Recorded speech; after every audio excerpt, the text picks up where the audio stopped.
Allô tout le monde, ici Rémi. Aujourd'hui, je vais répondre à une question qui m'est souvent posée. La question c'est, est-ce que c'est mieux l'immobilier ou la bourse? Et je vais présenter les différences entre les deux options, tout ça en disant pourquoi je suis seulement dans l'immobilier et pas encore à la bourse. Est-ce que c'est mieux la bourse ou l'immobilier? Et quand je parle de l'immobilier, je ne parle pas du fait d'acheter sa maison, je parle du fait d'acheter un immeuble locatif. En gros, entre la bourse et l'immobilier, il n'y a pas de bonne réponse parce que ça dépend de chaque personne. Ça dépend de sa tolérance au risque, du but, de la durée, de son capital de départ. Bref, il y a tout plein de paramètres qui rentrent en ligne de compte qui font que la bourse pourrait être meilleure que l'immobilier ou vice-versa. Je vous mets ici pourquoi moi je ne suis pas encore à la bourse et vous verrez les avantages et désavantages que je vois dans tout ça. Premièrement, et c'est d'ailleurs l'argument numéro 1 pourquoi je ne suis pas encore à la bourse, c'est la puissance de l'effet de levier. À la bourse, ça prend, disons, 5 000 $ pour pouvoir acheter 5 000 $ d'actions. Tandis qu'en immobilier, avec 5 000 $, tu peux acheter un immeuble jusqu'à 100 000 $ en mettant seulement 5 % de mise de fonds. Ça, c'est une des grandes forces de l'immobilier locatif parce que si tu fais bien tes calculs, tu vas pouvoir acheter un immeuble de grande valeur avec quand même peu d'argent et après ça, c'est tes locataires qui vont payer l'immeuble et l'hypothèque. Donc avec tout ça, tu vas faire un rendement sur ton investissement même si ton immeuble ne prend aucune valeur. Contrairement à une action à la bourse qui, elle, doit augmenter de valeur pour pouvoir gagner de l'argent. Ça m'amène à parler de certaines actions qui donnent des dividendes. Une compagnie qui dégage beaucoup de bénéfices nets et qui n'a plus nécessairement besoin de grossir rapidement, il peut décider de verser ses surplus à ses actionnaires sous forme de dividendes. C'est un peu comme un salaire que l'entreprise vous verse pour vous remercier d'avoir investi avec eux. Et d'ailleurs, ce montant que vous gagnez auprès des dividendes, c'est imposé au même taux que votre salaire. Le taux des dividendes moyens des sociétés qui composent le S&P 500, ça varie autour de 2 à 3 %. Il y en a des plus hauts et des plus bas, mais en gros, c'est une moyenne. Quoi qu'il y en a qui se démarquent quand même au travers du tas, un peu comme Coca-Cola qui historiquement donne entre 3 et 4 % de dividendes. Il y a aussi des banques un peu comme la Banque nationale qui prévoit cette année donner une dividende de 5,59 % ou bien la Banque de Montréal qui prévoit une prévision de 6,33 %. Mais tout ça, ça reste à revoir, surtout avec la crise en ce moment. C'est sûr que pour quelqu'un qui a déjà beaucoup d'argent, ça fait quand même des bons revenus. Prenons quelqu'un qui investit 1 million de $ avec Coca-Cola, ça va lui donner 37 400 $ par année en dividendes. C'est quand même mieux qu'une claque d'en face. Mais pour obtenir un cash flow aussi important, ça va prendre beaucoup d'argent. Si jamais tu as seulement 5 000 $ à investir avec Coca-Cola, tu vas recevoir 187 $ par année. Et ça, il va falloir que tu enlèves les impôts. Donc, après impôts, à part un bon resto, tu ne pourras pas te payer grand-chose avec tout ça. Mais là, tu te dis que l'action prend aussi de la valeur, et c'est vrai, mais ça peut aussi en perdre comme on voit en ce moment. Et à la bourse, quand ton action en monte ou elle descend, cet argent-là, c'est de l'argent théorique. Parce que tu ne peux pas dire que tu as gagné ou tu as perdu avec la bourse tant et si longtemps que tu n'as pas vendu. Si tu achètes une action 100 $ et qu'elle prend 2 % de valeur, tu viens de théoriquement gagner 2 %, c'est-à-dire 2 $ sur 100 $. Avec l'immobilier, il y a aussi une plus-value théorique, mais le calcul ne se fait pas tout à fait de la même façon.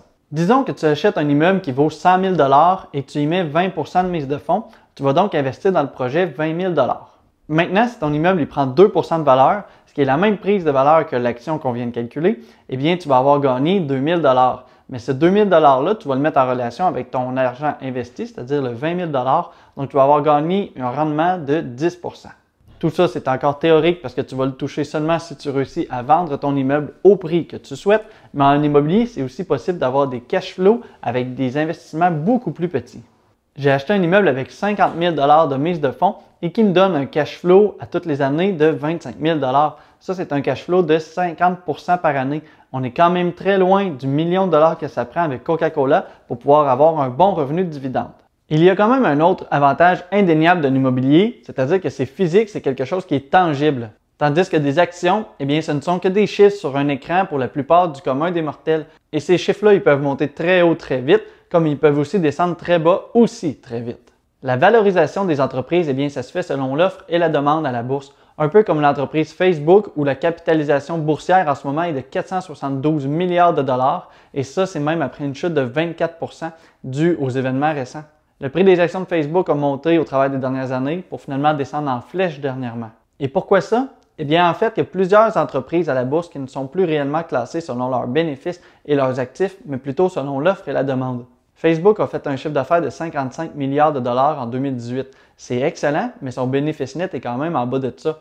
et pourtant, sa capitalisation boursière est au-dessus de 470 milliards de dollars. Ça fait qu'une action n'est plus reliée à un actif tangible, c'est-à-dire qu'elle pourrait pratiquement toute perdre sa valeur. Et en immobilier, eh bien, c'est du bois, c'est quelque chose qui se touche, c'est aussi un terrain et ça a une vraie valeur. C'est sûr que si tu ne t'occupes pas de ton immeuble, eh bien, ça se peut qu'il perde un peu de valeur dans le temps, mais il vaudra toujours quelque chose, tu ne perdras jamais tout. L'autre point qui fait que je suis en immobilier plutôt qu'à la bourse, eh bien, c'est justement parce qu'en immobilier, tu as un pouvoir sur ton actif. Tu peux décider de ne pas entretenir ton immeuble et ça va faire perdre de la valeur. Mais tu peux aussi décider de l'entretenir, de le rénover, de l'agrandir et d'augmenter les loyers. Tout ça, ça fait monter rapidement la valeur de ton immeuble et c'est toi qui en as le contrôle. À la bourse, eh bien, tu peux choisir dans quoi tu investis, mais une fois que tu l'as mis là-dedans, tu fais juste te croiser les doigts et tu attends. Depuis que je m'intéresse à l'argent en général, j'ai jamais espéré avoir beaucoup d'argent dans le seul but d'être riche. Ce que je recherche réellement, eh bien, c'est la liberté financière, c'est-à-dire que je peux travailler par choix et non par obligation. Et pour y arriver, eh bien, je ne veux pas compter que sur la prise de valeur des actions qui fait qu'un jour, ça pourrait augmenter et que je pourrais en profiter une fois que je le vends, parce que aussi le marché, eh bien, il pourrait tomber. J'aime mieux quelque chose qui me donne un rendement mensuel, qui me donne un revenu garanti et qui me permet de profiter peut-être éventuellement d'une prise de valeur. Les gens auront toujours besoin d'habiter quelque part et c'est encore plus vrai en situation de crise comme en ce moment parce que c'est un besoin essentiel. D'année en année, il va toujours y avoir de plus en plus de monde sur la planète. Pourtant, la Terre ne grossit pas. Donc ces gens-là, il va falloir les mettre quelque part. Eh bien, l'immobilier locatif, ça n'ira pas en descendant. Donc pour faire une analogie de ma vision des choses, j'aime mieux gagner 1000 $ par semaine à vie pour avoir une certaine sécurité qui me permet d'avoir de l'argent tout au long et d'en profiter plutôt que de gagner 1 million de dollars, mais que je pourrais toujours avoir peur de perdre si jamais je fais mal les choses. Mais avec tout ça, il y a quand même des avantages d'aller à la bourse plutôt qu'en immobilier. Et un des avantages, c'est que premièrement, tu peux débuter avec à peu près rien. Avec seulement 100 $, c'est possible d'acheter des actions assez simplement, même que tout ça peut se faire en ligne. C'est un gros avantage plutôt qu'en immobilier où ça prend souvent des dizaines de milliers de dollars pour pouvoir débuter. Un autre avantage à la bourse, eh bien, c'est que ton investissement est beaucoup plus liquide, c'est-à-dire que c'est beaucoup plus facile de revendre ses actions rapidement plutôt que de vendre son immeuble. Si un coup dur arrive et que tu as besoin de vendre tes actions, eh bien, ça va être beaucoup plus facile que de vendre ton immeuble au prix du marché. Par contre, il faut faire attention parce que si jamais tu as besoin de vendre tes actions, ça pourrait mal tourner. Parce qu'en ce moment même, si quelqu'un doit vendre ses actions de façon un peu forcée, eh bien oui, il va pouvoir le faire. Mais en même temps, le marché a chuté et il va devoir encaisser une perte d'environ 20 % plutôt que s'il n'était pas obligé de le vendre et qu'il puisse le garder pendant encore quelques mois ou quelques années, le temps que tout ça soit replacé. Et le dernier avantage, selon moi, pour la bourse plutôt que l'immobilier, eh bien, c'est que la bourse, c'est quelque chose qui est plutôt passif. Pour un investisseur à long terme, tu achètes, tu attends et tu revends. En gros, c'est pas plus compliqué que ça. Tandis qu'en immobilier, la passivité, eh bien, ça existe, mais il y aura toujours quand même des petites choses à faire, même si tu mets ton immeuble en gestion. Il y aura aussi une courbe d'apprentissage plus longue en immobilier, mais surtout qui va toucher différents domaines. Et ça va toucher tout ce qui est un peu légal, le physique d'un immeuble et aussi la relation avec les clients et les locataires.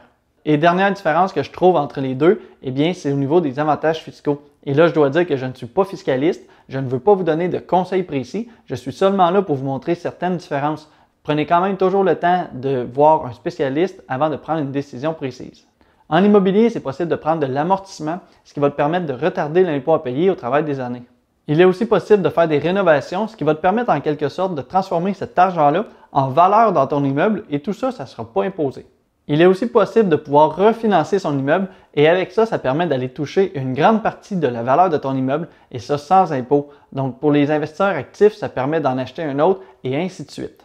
À la vente de l'immeuble, il y aura quand même de l'impôt à payer sur la plus-value et ça, c'est la même chose que ce soit en immobilier ou à la bourse. Dans ma vidéo sur les 4 piliers de la richesse, je parle que ce n'est pas une obligation, mais que c'est quand même une bonne idée de se diversifier en utilisant plusieurs des 4 piliers. C'est pourquoi je viens de m'ouvrir un compte avec Disnat chez Desjardins pour pouvoir commencer à investir. D'ailleurs, je ne suis pas le seul parce qu'avec la bourse qui a chuté, eh bien, il y a plusieurs personnes qui croient que c'est un bon moment d'embarquer dans le bateau avant que ça remonte. Desjardins a enregistré une hausse de 300 % auprès de ses inscriptions sur Disnat et il y a aussi plusieurs autres banques qui ont vu leur inscription monter. De mon côté, je vais vous tenir au courant une fois que j'aurai moi-même testé certaines théories et connaissances. En terminant, je veux rappeler que dans tout investissement, particulièrement à la bourse, il faut être prêt à prendre une part de risque. Ne mettez jamais tous vos œufs dans le même panier et ne mettez jamais plus que ce que vous êtes prêt à perdre parce que c'est quelque chose qui malheureusement pourrait arriver. Faites attention, prenez des risques calculés. Et voilà, immobilier ou bourse, il n'y a pas vraiment de mauvaise réponse et c'est pas moi qui va vous juger. Maintenant que vous avez appris un peu la différence entre ces deux piliers, j'espère que ça va vous aider pour faire un choix éclairé sur vos finances. Et si vous voulez en apprendre plus, n'hésitez pas à vous abonner à ma chaîne pour pouvoir voir les prochaines vidéos que je fais sur le thème de la finance et de l'immobilier. Vous pouvez aussi aimer la vidéo si vous appréciez le contenu. C'est un gros plus pour pouvoir m'aider avec l'algorithme de YouTube. Merci de votre écoute. À la prochaine.